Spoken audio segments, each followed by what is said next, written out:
Hi, trying times are not the times to stop trying. When the going gets tough, the tough gets going.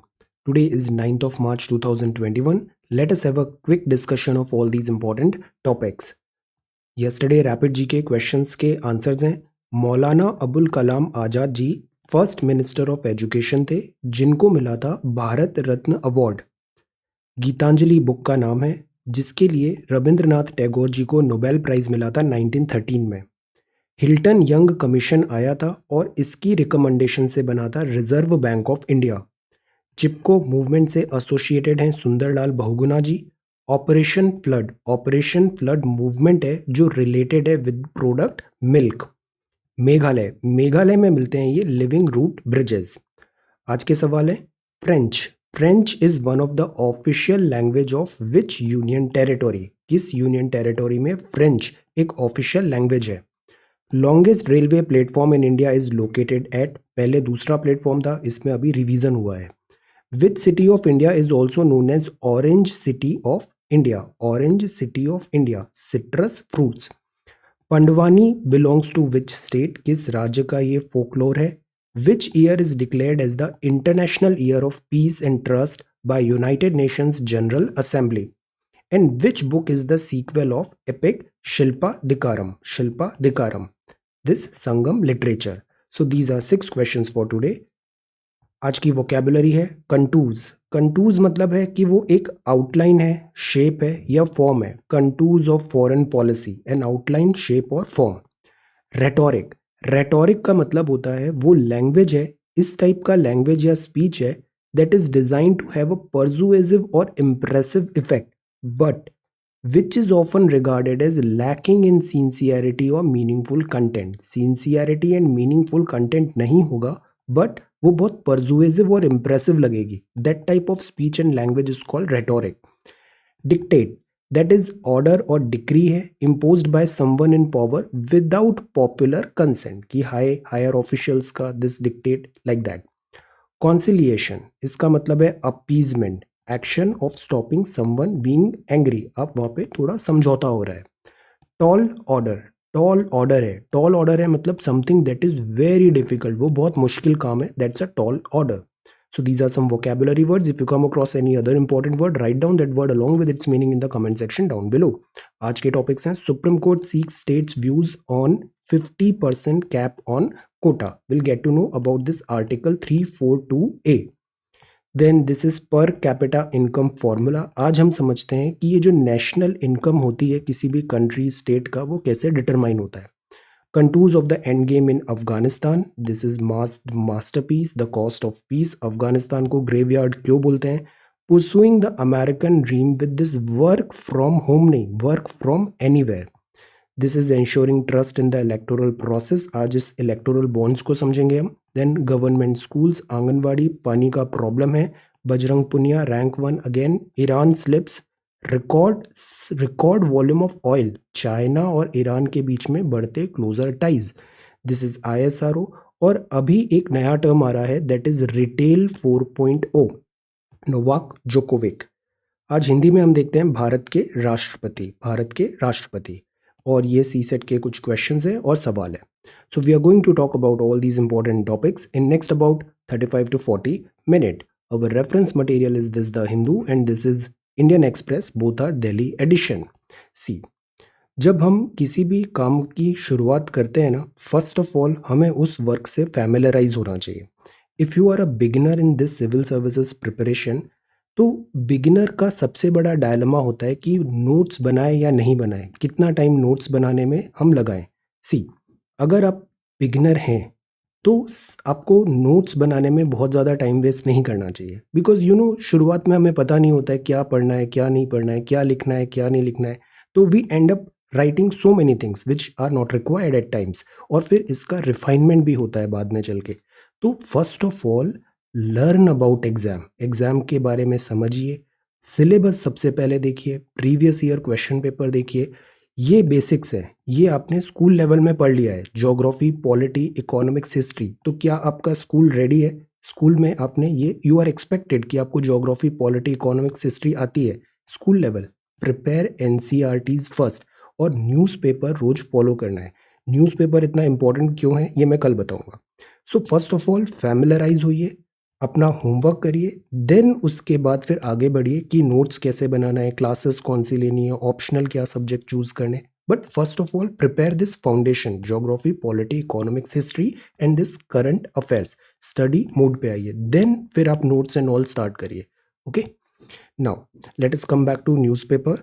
Supreme Court seeks states views on 50% cap on quota. ये news अभी फिर से development हो रहा है यहाँ पे। Supreme court ने कहा है कि वो जो 50% कैप है रिजर्वेशन का, उसको रिविजिट करने की बात है। कोर्ट एग्जामिन करेगा 3 decade old verdict needs a relook. 3 दशक पुराना है, समय भी बदल गया है, तो इसको फिर से रिविजिट करेंगे। 1992 में एक 9 जज बेंच था कोर्ट का, उसने लिखा था कि एक लक्ष्मण रेखा बनी है reservation in jobs and education की, जो होगी 50%। 50% से ज़्यादा सीट्स रिजर्व नहीं हो सकती। ये तभी आप इसको क्रॉस कर सकते हो अगर जब कोई एक्स्ट्रा ऑर्डिनरी सर्कमस्टेंसेज है। तो नॉर्मल केसेस में ये लक्ष्मण रेखा जो 50% की है, ये क्रॉस नहीं होना चाहिए। इस बात पे अब स्क्रूटिनी है। कॉन्स्टिट्यूशन की बेंच डिसाइड करेगी इन ब्रॉड मुद्दों पर। पहला, इंदिरा सावने जजमेंट जो 1992 का आया था, उसने फिक्स किया था रिजर्वेशन 50% पे, इसको रीलुक करेगी। अब यहाँ क्या था, ये 9 जज बेंच था, 9 जज बेंच था। अब बताओ, सबसे बड़ी जो बेंच बनी है ना, एक 13 जज बेंच भी बनी थी केसवानंद भारती केस में। ये 9 जज बेंच है। कॉन्स्टिट्यूशनल बेंच होती है वो कम से कम 5 उसमें होने चाहिए। राष्ट्रपति अगर कुछ सवाल पूछ रहे हैं सुप्रीम कोर्ट से, तो वहां पे भी एक दिस बेंच जो होती है वो बिगर होती है। अब यहाँ जो बेंच होगी, लार्जर बेंच होगी, वो डिसाइड करेगी in the light of subsequent constitutional amendment, judgements और changed social dynamics of the society. Change is the only constant. तो 3 दशक पुराना जो है उस पर अभी रिविजिट होगा। वेदर, जैसे अभी मराठा कोटा की बात थी, एक्सेप्शनल सर्कमस्टेंसेज में 50% क्रॉस हुआ। पिछले कुछ टाइम से जो स्टेट गवर्नमेंट्स हैं उन्होंने ये 50% कोटा क्रॉस किया है। तो इस बात पे अभी एक सिस्टमैटिकली डिस्कशन होने वाला है। Whether the 102nd constitutional amendment act deprives a state legislature of its power to enact a legislation to identify socially and economically backward classes. This is about OBC. अभी एक 338A and 338B भी आया था, that is about this OBC commission within the state to confer quota benefits to them. तो इस बात पे अभी ये डिस्कशन होगा। आर्टिकल 342 है, प्रेसिडेंट इसमें डिसाइड कर सकते हैं 342A में कि कौन से एजुकेशनली और सोशली बैकवर्ड क्लासेस हैं जिसको इस लिस्ट में रखना है। तो इन सब मुद्दों पे अभी डिस्कशन होने वाला है। ये काफ़ी सेंसिटिव टॉपिक भी है और इम्पॉर्टेंट टॉपिक भी है। इसमें हम जो सुप्रीम कोर्ट ऑनरेबल जजेस एंड ऑल कमेंट्स आएंगे, will keep a tab on that. Okay, constitutional bench है ये। सुप्रीम कोर्ट का जो डिसीजन है to examine if the 50% quota rule set by this Indira Sawhney case relook की ज़रूरत है। ये फिर सिग्निफिकेंस होगा बिकॉज बहुत सारे स्टेट्स में जैसे महाराष्ट्र, तमिलनाडु में ये जो 50% का कैप है उसको क्रॉस किया गया है। तो this is news in development, अभी न्यूज़ ब्रेक हुआ है। इस पे आने वाले टाइम पे बहुत सारे एडिटोरियल्स आने वाले हैं, डेवलपमेंट होगा, will grow accordingly. This is Delhi's per capita income dips 5.9%, GSDP shrink हुआ दिस 3.92%। ये दिल्ली के बारे में लिखा है। So this is about supreme court. जज साहब ने एक और बात कहा है कि हम कुछ बोलते हैं ना, तो वो कई बार किसी कॉन्टेक्स्ट में बोलते हैं, तो आउट ऑफ कॉन्टेक्स्ट या फिर मिस रिपोर्टिंग भी नहीं होनी चाहिए। Supreme court has highest respect for womanhood. Court in 5 countries back कर रही है दिस केन रूलिंग का। इंडिया इसके अगेंस्ट अप्लाई कर रहा था, इंडिया को इतने पैसे देने का बोला गया है, बट इंडिया अप्लाई कर रहा है। वोडाफोन का भी और केन चैलेंज कर रहा है decision. Batla house encounter this convicted, इसके रिजल्ट्स आए हैं। Curtail house session MP request, Delhi's per capita income dips by 5.9%। अब इनकम हम कैसे कैलकुलेट करें? इनकम वो भी स्टेट का बहुत सारे इकोनॉमिक एक्टिविटीज़ हो रही है, तो हमारे पास एक पैरामीटर होना चाहिए कि स्टेट की जितनी भी इकोनॉमिक एक्टिविटीज़ हैं उसको हम गेज करें, उसको हम मेजर कर पाए, नंबर्स आ पाए, और फिर उसको हम डिवाइड कर देंगे स्टेट में कितनी पॉपुलेशन है, तो वो हो जाएगा पर कैपिटा। इंडिया की अक्सर रैंकिंग लिस्ट में कम क्यों आती है? बिकॉज हमारे यहाँ डिवीज़न हो जाता है 1.3 बिलियन से, ये इतना बड़ा नंबर है कि दिस जीडीपी वगैरह बहुत बड़े फिगर्स भी होंगे, बट डिवाइडेड बाय अगर 1.3 बिलियन होगा तो पर कैपिटा नंबर बहुत कम हो जाता है।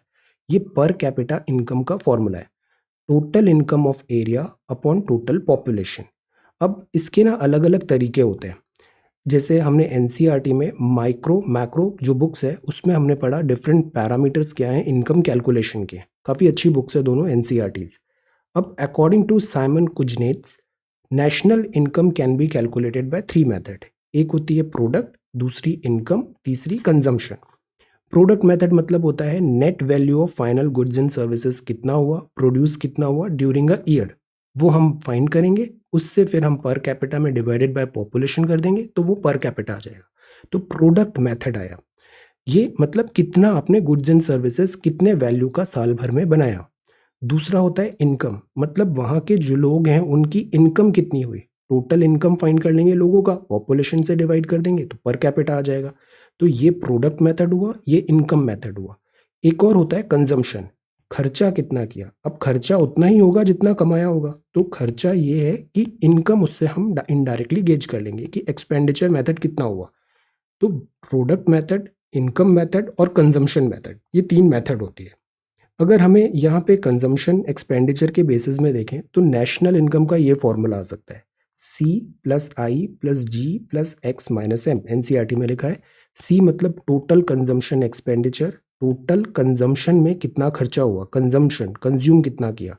आई हो गया इन्वेस्टमेंट, टोटल इन्वेस्टमेंट कितना किया, बिकॉज आप सब पैसा तो खर्च करोगे नहीं, कुछ पैसा आपने इन्वेस्टमेंट भी किया है, तो वो भी आपकी इनकम में कैलकुलेट होगा। तो ये तो हो गया खर्चा, जो पैसा आया था खर्चा कितना किया, कंजम्पशन, इन्वेस्टमेंट कितना किया आपने, मतलब सेविंग्स एंड ऑल, इन्वेस्टमेंट कुछ एक्टिविटीज वगैरह में इन्वेस्टमेंट। फिर जी हो जाता है टोटल गवर्नमेंट एक्सपेंडिचर, गवर्नमेंट ने कितना एक्सपेंडिचर किया, सरकार भी एक्सपेंडिचर करती है। एक्सपोर्ट कितना हुआ, इंपोर्ट कितना हुआ। तो ये हो जाएगा national income, consumption, expenditure, investment, government expenditure plus export minus import. तो this tells national income. Divided by population करेंगे तो पर कैपिटा हो जाएगा। इसका NCERT book is really good. मेरे पास एक और दूसरा पीडीएफ भी है, वो भी मैं अभी क्विकली शेयर करता हूँ। प्रिपेयर अ नोट, ये सारे टर्म्स आप देखिए, नेशनल इनकम क्या होती है, इसकी डेफिनेशन क्या होती है, कॉन्सेप्ट्स क्या है, मेथड ऑफ मेजरिंग क्या है नेशनल इनकम का। It's a big PDF 30-40 pages का, आई शेयर, उसमें ये सारे टर्म्स बड़े अच्छे से दिए हुए हैं। So prepare this question, this is the first question for today. Some of you are writing answers every day. I quickly go through your answers. You are doing really good. Practice, ये जो है ना कोई rocket science नहीं है, it's all about practice. जितना practice करेंगे उतना ही रिफाइनमेंट आता जाता है। सो रीड क्वेश्चंस केयरफुली, उसको लिंक करना है सिलेबस से एंड स्टार्ट राइटिंग। हम नोट्स बनाते हैं ना, नोट्स बनाने से अच्छा मेथड ये है कि आप इस टाइप के क्वेश्चंस जो आते हैं उसको प्रिपेयर करो। ये आपको ज़्यादा स्पेसिफिक होगा एग्जाम प्रिपरेशन में और इसका रिवॉर्ड्स भी ज़्यादा मिलेंगे। तो do this homework, you will get benefited. Next है, this is about codes 5 countries can. तो ये फ्रंट पेज था द हिंदू का। ऑन विमेंस डे डीसीडब्ल्यू ने ऑनर किया आईएसआरओ साइंटिस्ट को and elderly. This is women's day.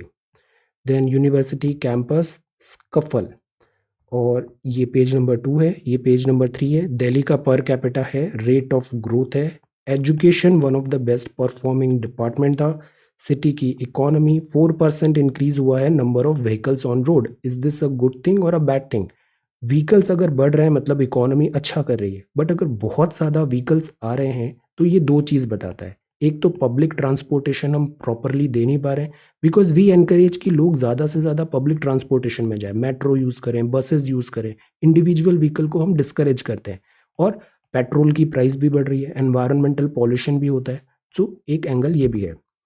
Then this is mohalla clinic and this is assembly polls, Maharashtra, tax free budget, see mask masterpiece, people walk past a graffiti depicting Mona Lisa wearing a mask in Bandra on Monday. ये painting किसने बनाया था? Answer, ये painting किसने बनाया था? The painting name is Mona Lisa. और ये अभी कहाँ पर सिचुएटेड है, किस म्यूजियम में रखी गई है? This is snakes and ladders, ये पॉलिटिकल है, जो असेंबली इलेक्शन हो रहा है बंगाल में उसके बारे में लिखा है, snakes and ladders. This is an alarming dictate. ये आर्टिकल है अबाउट हरियाणा में जो 75% जॉब्स का बात किया है लोकल्स को देने का। तो अगेन इससे क्या प्रॉब्लम होता है कि कोई भी प्लेस डेवलप तब होता है जब वहाँ से पे अलग अलग जगह से टैलेंट आता है। आप वर्ल्ड हिस्ट्री पढ़ो तो जो रेनासां हुआ, रेनासांस यूरोप का क्यों हुआ? क्योंकि ये जो टर्किश एम्पायर था ये फॉल हुआ। यहाँ से जो एनलाइटेंड ह्यूमन बींग्स थे वो मूव आउट होने लग गए। फिर वो इटली में आए, वेनिस पोर्ट वगैरह इधर आए और फिर इस एरिया में रेनासांस हुआ, नए थॉट्स आए, प्रोसेस आए, एनलाइटनमेंट आया। तो जो माइग्रेंट्स होते हैं ना, दे आर नॉट बैड। इसको आगे हम यूएस के कॉन्टेक्स्ट में भी देखेंगे। यूएसए ने इतना प्रोग्रेस क्यों ही किया? बिकॉज जो ब्राइट माइंड है, टैलेंट है, वो इस एरिया में आया। तो गुड़गांव भी गुड़गांव क्यों बना? बिकॉज पूरे इंडिया से यहाँ पे जो ब्राइट टैलेंटेड माइंड है वो यहाँ पे आए। तो जब हम बहुत ज़्यादा पुश करने लग जाते हैं सन ऑफ सॉइल थ्योरी इस टाइप से, तो कई बार ये पुश बैक करता है ग्रोथ एंड डेवलपमेंट को। लॉसेस ज़्यादा होते हैं यहाँ पे। That is an alarming dictate. Then the contours of the end game in Afghanistan. ये बड़ा अच्छा आर्टिकल है, इसमें हम अफगानिस्तान को आज पूरा रिवाइज करते हैं। This is Afghanistan. अफगानिस्तान जो है ना, अफगानिस्तान को बोलते हैं graveyard of empire. Graveyard of empire. यहाँ पे मंगोल्स गए, फेल हो गए, टर्किश गए, फेल हो गए, ब्रिटिश एक्सपेडिशन भी हुआ था, यहाँ पे अफगानिस्तान भेजा था और ये बहुत बुरी तरह पिट के आए थे ये ब्रिटिश अफगानिस्तान से। Death to the British empire. USSR ने भी यहाँ पे कोल्ड वॉर में काफ़ी ज़्यादा इन्वेस्टमेंट किया, टैंक्स वगैरह सब इनका लॉसेस हुए। देन फिर अमेरिका की बारी आई और अमेरिका भी बुरी तरह पिटा यहाँ पे। अब अमेरिका फेस सेविंग मेजर के लिए यहाँ से ग्रेसफुल एग्जिट चाहता है समहाउ, और इसके लिए वो इवन तालिबान से बात करने के लिए भी रेडी हो गया है। तो द पॉइंट इज, मिलिट्री में भी बोलते हैं नो योर सेल्फ। अपने आप को जानना चाहिए। नो योर सेल्फ एनिमी, अपने एनिमी को भी जानना चाहिए। बट सबसे ज़्यादा इंपॉर्टेंट है नो द टेरेन। फाइट कहाँ पे हो रही है, लोकेशन क्या हो रही है, ये चीज़ भी इंपॉर्टेंट होती है। जैसे सैम मानेकशॉ साहब थे, उनको जब ओपन करना था फ्रंट हमारा बांग्लादेश लिबरेशन में, तो उन्होंने टेरेन, टाइमिंग, किस टाइम पे करना है, सीजन, ये सब बड़ी कैलकुलेशन के साथ उन्होंने ये ऑपरेशन किया और वो सक्सेस हो गया। सो ये पैरामीटर्स भी इंपॉर्टेंट है। Know the terrain, timing, terrain is important. और अफगानिस्तान की टेरेन भी अभी आप देखना यूट्यूब में, हैव अ लुक अफगानिस्तान का। पूरा माउंटेन ही माउंटेन है यहाँ पे, और इस टाइप का अगर आप बॉम्ब्स भी गिराओगे, कुछ भी करोगे, you can't do anything. So the point is, यहाँ पे जीतना बहुत मुश्किल हो जाता है बिकॉज ज्योग्राफी फेवर करती है दिस लोकल अफगान को। प्लस अफगान का एटीट्यूड, अफगानियों का, ये टॉलरेट नहीं करते हैं इतना, मतलब they are freedom lover, independence बहुत ज़्यादा है। और यहाँ पे ट्राइबल्स भी बहुत ज़्यादा है, एक democratically elected government, intra Afghan fights भी बहुत ज़्यादा होती है। So that is Y usually यहाँ पे ग्रेवयार्ड ऑफ एम्पायर अभी तक देखने को मिला है। The cost of piece, but peace करना भी ज़रूरी है। पोस्ट तालिबान एरा में डेमोक्रेटिक गेन हो, अफगानिस्तान भी लूज नहीं हो। तालिबान जो है वो अभी जैसे दोहा टॉक्स हुए थे, अशरफ घनी गवर्नमेंट है, Ashraf Ghani government and Afghan civil society representatives आए। द आइडिया वॉज कि हम स्टॉप करें, सीज फायर करें वॉर को, बिकॉज इंट्रा अफगान वॉर भी बहुत ज़्यादा होता है यहाँ पे। अफगानिस्तान में आपस में ही ग्रुप्स आपस में फाइट कर रहे हैं। Afghanistan as a result of Afghan led और अफगान ओन्ड वॉर चाहिए। अफगान लेड और अफगान ओन मतलब अफगान खुद ही ये डिसाइड करें कि हमें पीस चाहिए, और उसको हम बस एज अ फैसिलिटेटर दें, पीस वहाँ पे फोर्स नहीं करें। तो दिस इज द आइडिया। अब you may have the watches but we may have the time, ये स्टेटमेंट दिया था जब यूएस प्रेसिडेंट बराक ओबामा ने अनाउंस किया था exit of US forces from Afghanistan, और ये जैसा प्लान किया था वैसा हो नहीं पाया। अब डोनाल्ड ट्रंप ने कहा कि हम क्विकली यहाँ से विड्रॉ करेंगे, जो बाइडन भी इसको आगे कैरी फॉरवर्ड करेंगे। बट अगर यूएस पुल फोर्सेस यहाँ से पुल आउट होगा तो देर आर गुड चांसेस कि तालिबान को ये बेनिफिट करेगा, पाकिस्तान का बेनिफिट होगा, और जो डेमोक्रेटिकली इलेक्टेड गवर्नमेंट है वहाँ की, वो थोड़ा बैकफुट पे आ जाएगी, और इंडिया के लिए ये कॉज ऑफ कंसर्न है। अफगानिस्तान का US Taliban talk flop show रहा। इंट्रा अफगान टॉक्स हैं, उसमें पीस प्रायोरिटी की बात है। ये पिछले साल का न्यूज़ है, इंटरनेशनल रिलेशंस में हमने देखा था, जेल में खालिजाद यूएस स्पेशल रिप्रेजेंटेटिव थे, ये अफगानिस्तान रिकॉन्सिलेशन की बात किए थे। यूएस इतना डेस्परेट था अफगानिस्तान से निकलने के लिए कि वो इवन तालिबान से भी यहाँ पे इक्वल फुटिंग पे बात किया उसने, wants to pull out from Afghanistan. अब तालिबान क्यों हम ऐसे बोल रहे हैं? बिकॉज तालिबान अभी तक स्टेट एक्टर नहीं था। स्टेट एक्टर वो होता है जो कंट्री को रिप्रेजेंट कर रहा है, वो वहाँ की डेमोक्रेटिकली इलेक्टेड गवर्नमेंट थी, बट यहाँ रिकॉग्निशन तालिबान का हुआ। इंडिया में भी अभी जयशंकर साहब ने एक मीटिंग किया था वीडियो कॉन्फ्रेंस में, तो यहाँ तालिबान भी प्रेजेंट था। मतलब हम भी अब थोड़ा प्रैक्टिकल प्रूडेंट वे में हमारी इंटरनेशनल रिलेशन पॉलिसीज कर रहे हैं। Taliban non state actor, but India ने अभी यहाँ पर बात किया। Ashraf Ghani democratically elected leader है, इनको अभी इलेक्शन को भी कुछ रिगिड बता के यहाँ पे अब्दुल्ला ने चैलेंज किया था। अब इंडिया का प्रैक्टिकल होना ये ज़रूरी है कि ऑल्दो हमारी 106 किलोमीटर बॉर्डर यहाँ से शेयर होती है, बट अभी ये हमारे पोजीशन में है नहीं। द पॉइंट इज इंडिया को प्रैक्टिकल एंड प्रूडेंट रहना चाहिए अफगानिस्तान में। इंडिया की पॉलिसी अगर हम देखें तो हमारी पॉलिसी ये रही है, नो बूट्स ऑन ग्राउंड। हम अपनी फोर्सेस को नहीं भेजेंगे वहाँ पे, बट इनडायरेक्टली हम यहाँ पे काफ़ी सपोर्ट करते हैं। बिल्डिंग्स बना रहे हैं हम, इसकी डेमोक्रेसी को स्ट्रेंथन कर रहे हैं, फाइनेंशियल एवरीवेयर एवरीथिंग जो सॉफ्ट पावर भी है वो सब हम यूज़ कर रहे हैं।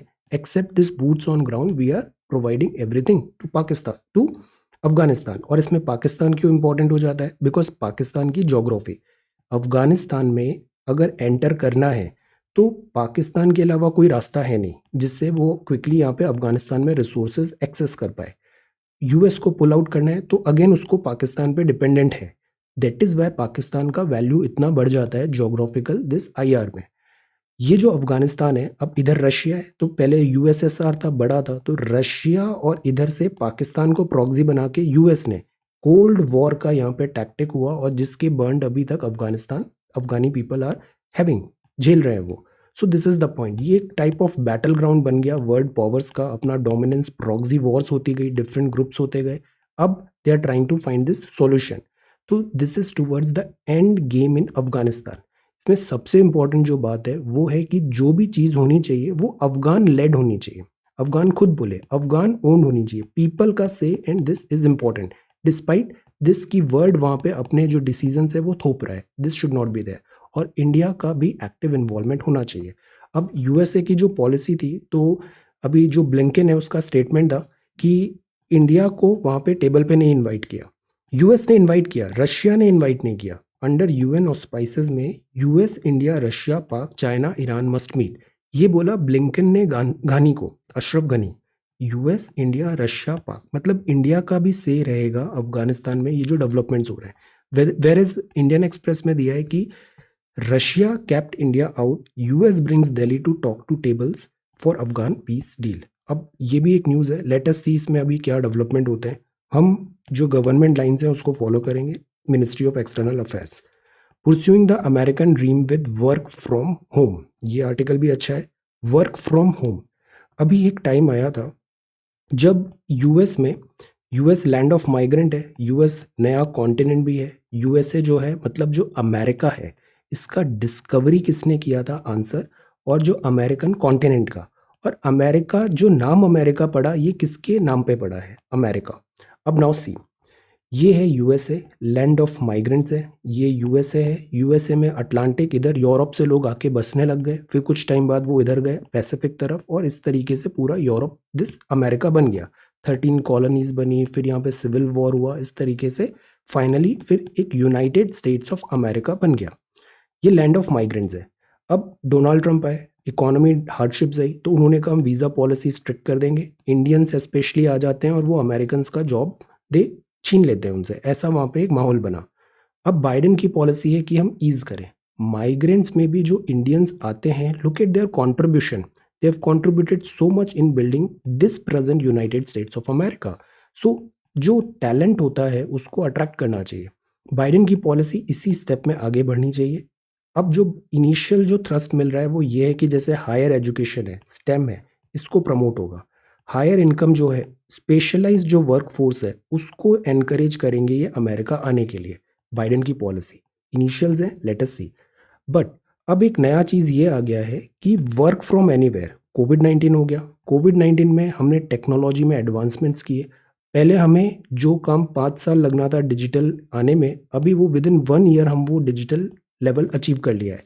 Work from anywhere, work from home, work from anywhere, like technology so advance now कि हम किसी भी कोने में वर्ल्ड के, हम किसी भी कोने में दिस काम कर सकते हैं।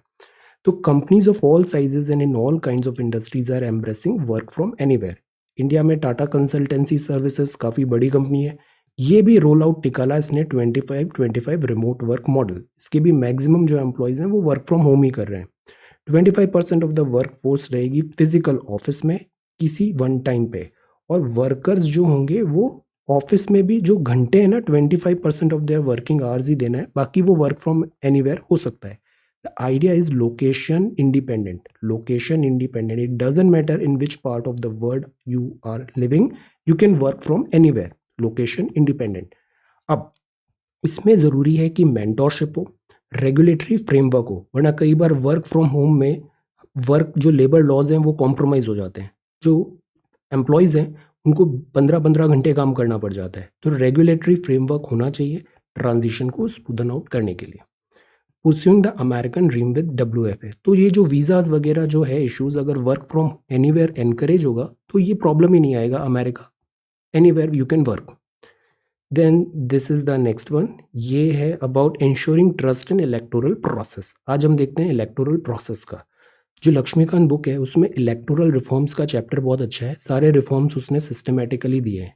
इलेक्शन कमीशन जो रिफॉर्म्स लाता है इलेक्शन को फेयर एंड ट्रांसपेरेंट बनाने के लिए, ये है क्रिटिकल टू सुप्रीम कोर्ट अभी देखेगा इलेक्टोरल बॉन्ड्स का। इलेक्टोरल बॉन्ड्स क्या होते हैं? ये ऐसे होते हैं इलेक्टोरल बॉन्ड्स। ये स्टेट बैंक ऑफ इंडिया ने किया है, भारतीय स्टेट बैंक अधिनियम 1955 के अंतर्गत SBI बना था।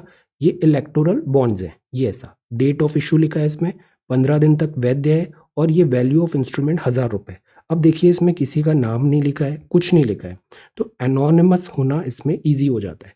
This is electoral bond. Electoral bond ये है कि पॉलिटिकल पार्टीज को जो डोनेशन मिलता है वो आप इलेक्टोरल बॉन्ड्स के थ्रू आ सकता है। डिजिटल ट्रांजेक्शन्स हम एनकरेज कर रहे हैं। इससे क्या होगा, जो पॉलिटिकल फंडिंग सिस्टम है वो ठीक होगा। इतना ज़्यादा जो प्रॉब्लम है ना वो इसलिए होता है कि जो चुनाव लड़ना होता है वो ही एक बहुत एक्सपेंसिव अफेयर हो जाता है। तो जो चुनाव जीत के मंत्री बना है वो फिर इस अफेयर जो एक्सपेंसेस हुए उसका रिकवरी करेगा। तो the root cause of all this corruption in politics is this political funding. Nature, ये बियरर इंस्ट्रूमेंट होते हैं, nature of a promissory note, ऐसे इंटरेस्ट फ्री बैंकिंग इंस्ट्रूमेंट भी है ये इलेक्टोरल बॉन्ड्स। एलिजिबिलिटी क्या है? कोई भी सिटीजन ऑफ इंडिया ऐसे ले सकता है, बॉडी इनकॉर्पोरेट भी ले सकता है, KYC नॉर्म्स फुल करने पड़ेंगे, पेमेंट आपको बैंक अकाउंट से करना है, शेल्फ लाइफ 15 दिन की होती है। इसको डोनेशंस जो हैं वो ये रजिस्टर्ड पार्टीज जो हैं रिप्रेजेंटेशन ऑफ पीपल एक्ट 1951 के अंदर, उन्हीं को आप डोनेट कर सकते हो जो रजिस्टर्ड पार्टी है। परचेज ये होगा कि जो 10 दिन होते हैं पहले, जनवरी, अप्रैल, जुलाई, अक्टूबर में, उस दिन ये आप परचेज कर सकते हो ऐसे बॉन्ड्स। कहाँ से? SBI से।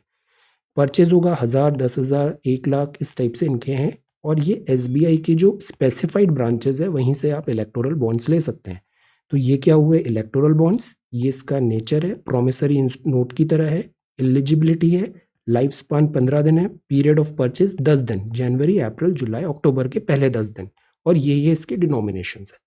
अब बात ये आती है एनोनिमस। ये जो है कमीशंस ने बोला कि ट्रैक करना डिफिकल्ट हो जाता है किसने डोनेट किया, overseas government companies rather than difficulty आ रही है ट्रैक करने में। तो इलेक्शन कमीशन ने कहा कि एनोनिमस जो होता है वो प्रॉब्लम आती है, ट्रैकिंग डिफिकल्ट होता है, सोर्स ऑफ फंडिंग पता लगाना मुश्किल हो जाता है। और गवर्नमेंट बोल रही है कि कॉरपोरेट्स के थ्रू आ रहा है, डिजिटल है, SBI ब्रांच के थ्रू हो रहा है, KYC वहाँ पे किया गया है, तो it's a fair deal. But benefit क्या होता है इलेक्टोरल बॉन्ड से? सब्सटेंशियल ट्रांसपेरेंसी है, बिकॉज हम कैश नहीं डिजिटल ट्रांजैक्शन कर रहे हैं, प्रेजेंट सिस्टम ऑफ कंट्रीब्यूशन। यहाँ पे फंडिंग जो आती है वो सोर्स ऑफ फंडिंग बैंक को तो पता ही लग जाएगा कौन खरीद रहा है आपका। नॉन डिस्क्लोजर एक प्रॉब्लम है। Reinforce idea of moving away from cash to clean money, 15 दिन का टाइम है ताकि इसका पैरेलल इकोनॉमी में इसको इतना ज़्यादा मिसयूज नहीं कर पाए। तो ये कुछ चेक्स एंड मेजर्स हैं। बट अभी भी प्रॉब्लम यही है कि मनी लॉन्ड्रिंग में या फिर ये अनफेयर प्रैक्टिसेस में पॉलिटिकल पार्टीज इन सब इरेगुलर एक्टिविटीज में इसका मिसयूज कर सकती है। तो उसका क्या सेफगार्ड है, इस बात पे आर्गुमेंट है इस पूरे आर्टिकल में। आर्गुमेंट्स अगेंस्ट क्या है? इंफॉर्मेशन नहीं है कि on which party receives funding from which company, cap नहीं है नेट प्रॉफिट, ये सिफन ऑफ हो सकता है black money, no tracking of sale of bonds, ये नहीं है, public does not know, bank knows, finance ministry knows, but public को इतना इन्फॉर्मेशन नहीं मिलेगा।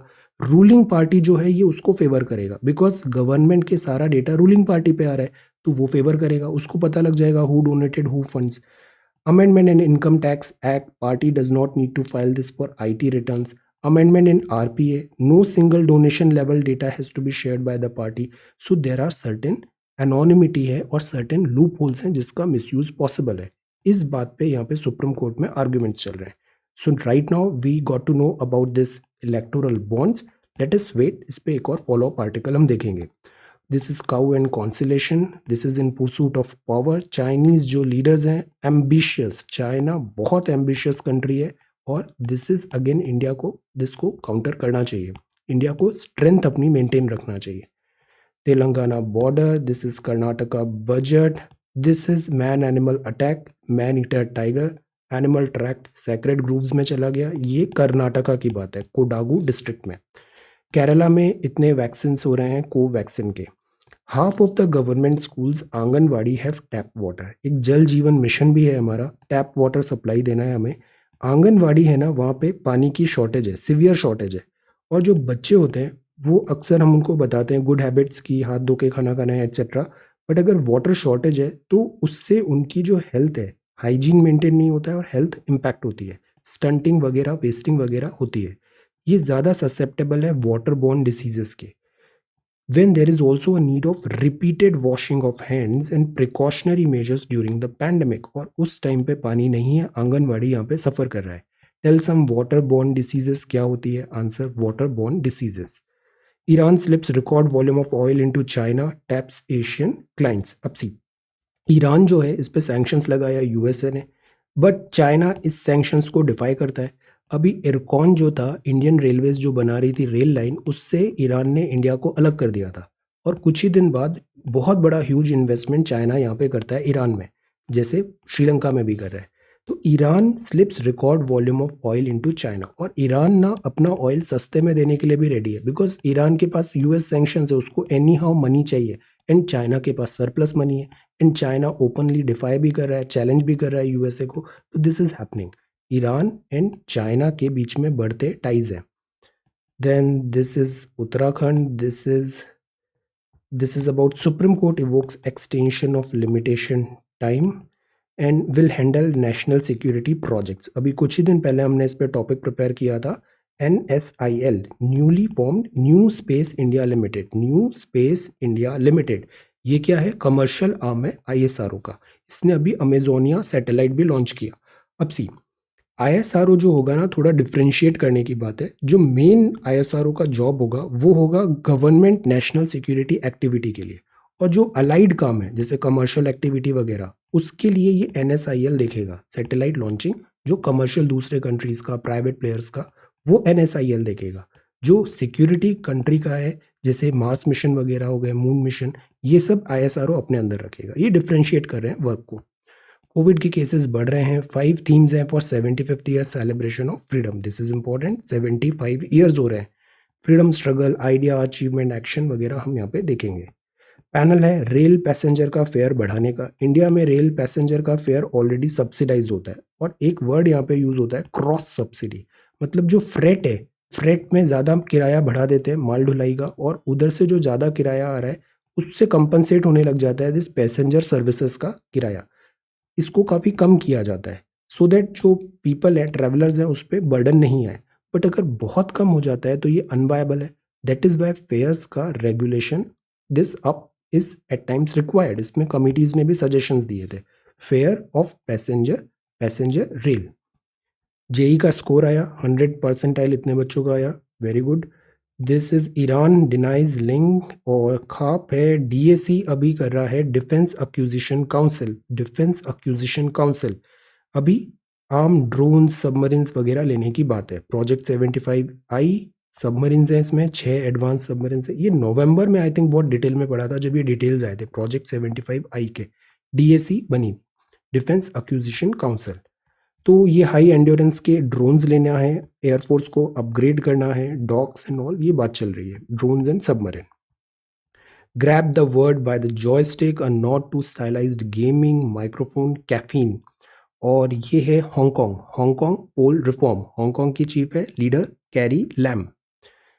हांगकांग एंड चाइना, इन दोनों में difficulties. challenges. This is Opera, Meghan and British Royals. This is military. 3 demonstrator. Myanmar में कोई पीस नहीं है. चाइना की बहुत एट्रोसिटीज हो रही है यहाँ पे. युगुर पे. Uyghur stage a march in Istanbul against Chinese camps. BBC की रिपोर्ट्स ने भी बोला था चाइनीज यहाँ बहुत एट्रोसिटीज कर रहे हैं दिस पीपल पे. देन दिस इज केन विंस note from US UK other countries. देखते हैं इंडिया यहाँ थोड़ा बैकफुट में नजर आ रहा है. Retail to bring in 25 million new jobs by 2030. ये है रिटेल 4.0. ये रिपोर्ट है नैस्कॉम का. रिटेल जो सेक्टर है ना इसमें अभी आने वाले टाइम पे बहुत जॉब्स क्रिएट होंगे. सिग्निफिकेंट साइज है डोमेस्टिक मार्केट में. अब ज़रूरी है यहाँ पे हम लिंकेजेस जो सप्लाई साइड लिंकेजेस हैं उसको ठीक करें. रेगुलेशन फ्रेमवर्क यहाँ पे करेक्ट करें. डिजिटल पुश भी है यहाँ पे डिजिटल सेक्टर का. Retail sector is going to be next big thing. Then banks wrote off this much. Wrote off मतलब उसको लॉसेस मान लिया. Wrote off 1.2 lakh crore in 9 months. इतना नुकसान हुआ. ईरान ने स्लिप किया ऑयल चाइना को. Taps Asian client. ओला बना रहा है 2 wheeler electric vehicles. Electric vehicles का एक बड़ा यूनिट बना रहा है टू व्हीलर. ईवीज जो है ना this is future electric vehicles. Tesla भी इंडिया आने का प्लान कर रहा है. ओटीटी जो है ये थ्रेट नहीं है. पीवीआर वगैरह कंटिन्यू होगा. Then this is infra. ये बजरंग पुनिया फिर से रैंक 1 हो गए. रैंक 1 नंबर 1 रैंक मिल गया है. Wrestling excellent performer. Then this is India. और ये जोकोविक भी नंबर 1 पे 311 हफ्ते हो गए. रॉजर फेडरर को ओवरकम कर लिया 310 का record. Djokovic excellent. Grit determination discipline excellent. The break down this. अभी ऑस्ट्रेलियन ओपन भी जीता था. ICC events for women to have more team. और Jadhav Deepika this is archery best at the trials. ये द हिंदू था.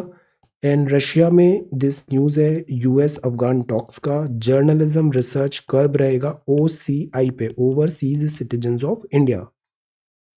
This is Batla encounter trail. This is trail blazers. ये prime minister का फिर से अभी इवेंट होने वाला है. परीक्षा पे चर्चा 2021. ये क्या है? प्राइम मिनिस्टर यहाँ पे इंटरेक्ट करेंगे यंगस्टर्स को और बात करेंगे अबाउट एग्जामिनेशन प्रेशर कैसे हैंडल करना चाहिए एट्सेट्रा. पेरेंट्स एंड टीचर्स दोनों यहाँ पे ओपन है. Women's every day, her struggle is no longer just for a foothold in public spaces. हमें systematic changes चाहिए. But to demand change, drive it, here is an irreversible force. Hers is an irreversible force. AIDMK है, ये मेघन Markle, Prince Harry, a race to the bottom.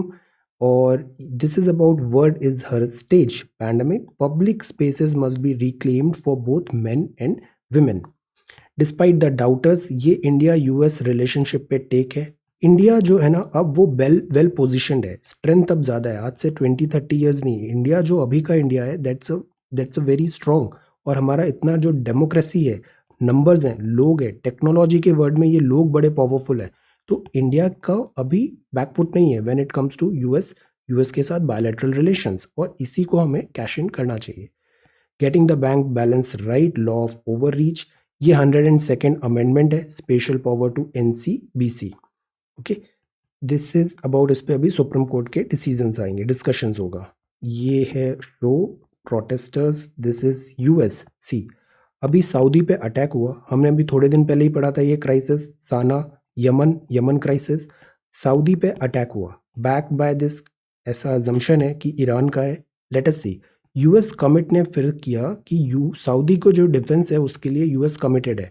हाउदी attack है on oil heartland. ये एक और bad news इसलिए भी है बिकॉज ऐसे अटैक होते हैं तो इससे जो ब्रेंट क्रूड ऑयल है ऑलरेडी $70 हो गया है वो और अप हो जाएगा. ये अप होगा तो हमारे यहाँ ₹100 ऑलरेडी हो गया. ये और अप हो सकता है.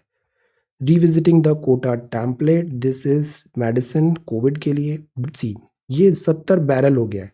अब डिस्टर्बेंस होगा. ये रेबल्स हुए तो और अप हो जाएगा. We would be in difficulty. IIMs and autonomy. LPG prices भी पिछले 7 साल में डबल हो गए प्राइसेस ऑयल के. डिमांड ड्रिवन कोविड वैक्सीनेशन होना चाहिए. ये है this online offline retail. Online offline retail. GDP 10% आ रहा है रिटेल सेक्टर का 19-29 के बीच में. वर्कफोर्स 35 मिलियन से ज़्यादा होगी. नए जॉब्स क्रिएट होंगे. 3 टाइम्स ज़्यादा ग्रोथ होने वाला है रिटेल मार्केट में. तभी आप देखना रिलायंस, अमेजोन ये सब इतना ज़्यादा इन्वेस्टमेंट कर रहे हैं अभी रिटेल सेक्टर में. 1.5 ट्रिलियन एक्सपेक्टेड है range value of Indian retail 2030 तक। ऑनलाइन ऑफलाइन मॉडल, किराना स्टोर्स हैं उनको ये रोप इन करने की बात करें। व्हाट्सएप बिजनेस में क्यों उसने पॉलिसी चेंज किया? Because of this. रिटेल 4.0 क्या है? ये एक मॉडल है, result of convergence of retail channels and the collective evolution of capabilities via technology enabled collaboration. मतलब जैसे ब्रिक एंड मोर्टार, बहुत सारे ऐसे छोटी छोटी दुकानें हैं, किराना की दुकानें एट्सेट्रा, इन सबको टेक्नोलॉजी से कनेक्ट कर दो एक प्लेटफॉर्म से, और फिर इसका इवोल्यूशन रैपिड होगा। रिटेल 4.0 तभी व्हाट्सएप बिजनेस में नए नए उसने अभी चेंजेस किए हैं। फिर रिलायंस भी इसमें जो रिटेल सेक्टर है उसको बहुत टैप करने की कोशिश कर रहा है, और अमेजोन भी इधर फोकस कर रहा है। प्राइवेट कंपनीज NUE बना रहे हैं ये न्यू अम्ब्रेला एंटिटीज, जैसे अभी फ्लिपकार्ट में भी देखा हमने।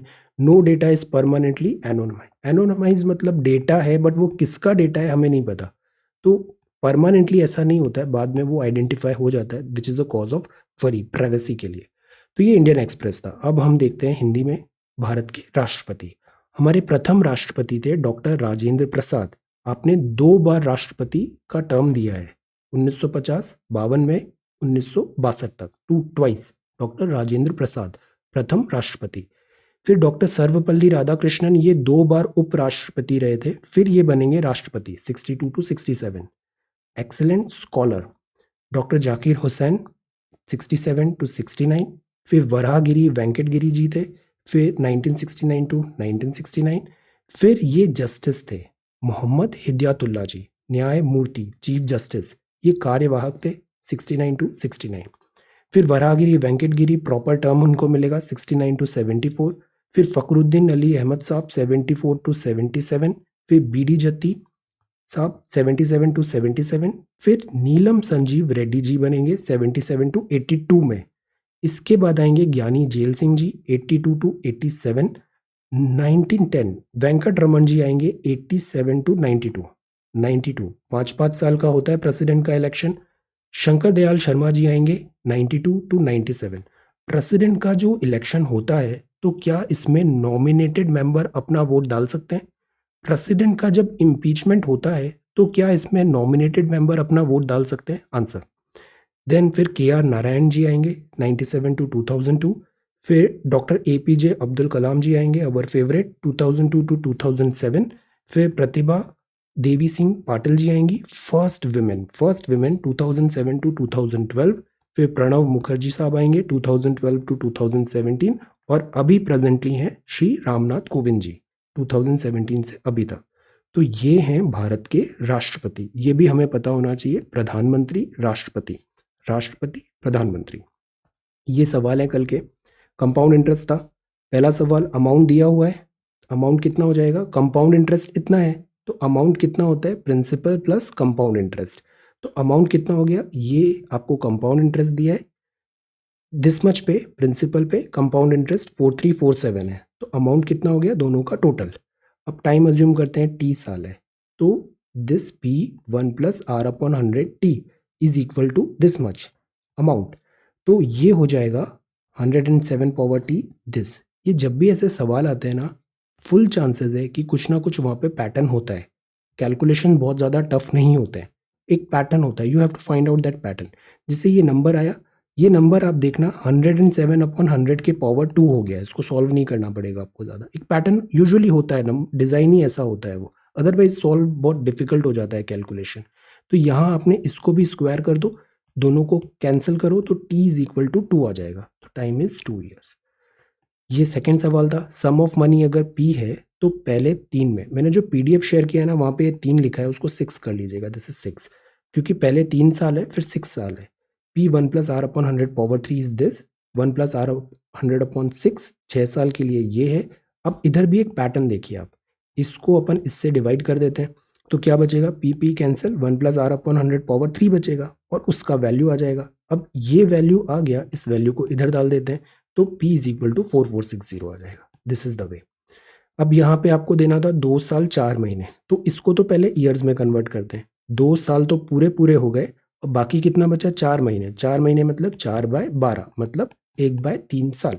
अब दोनों के लिए आप इनको सेपरेटली यहाँ इक्वेशन में डाल दो, तो ये हो जाएगा 8000, 1 प्लस पहले 2 टू 1/3 ईयर्स हो गए और 1/3 के लिए अब 1/3 है तो रेट 1/3, 3 1/3 तो ये हो जाएगा 21/20 दिस यहाँ पे NT बिकॉज 3 यहाँ पे होगा 1/3 है 1/3 एंड 1/3 3 बार ऐसा होगा दैट मेक्स 1 तो इससे कंपाउंड इंटरेस्ट अमाउंट इतना आ गया अमाउंट से प्रिंसिपल कट करो तो ये आ जाएगा कंपाउंड इंटरेस्ट 3109 अब ये Reena took loan of ₹1200 with simple interest for as many years as the rate of interest और ईयर्स सेम है इतना पैसा उसने पे किया as interest at the end of the loan period what was the rate of interest answer second find the compound interest on ₹16,000 at 20% per annum for 9 months compounded quarterly find the compound interest on this 20% per annum for 9 months compounded quarterly then on a sum of money the simple interest for 2 years is this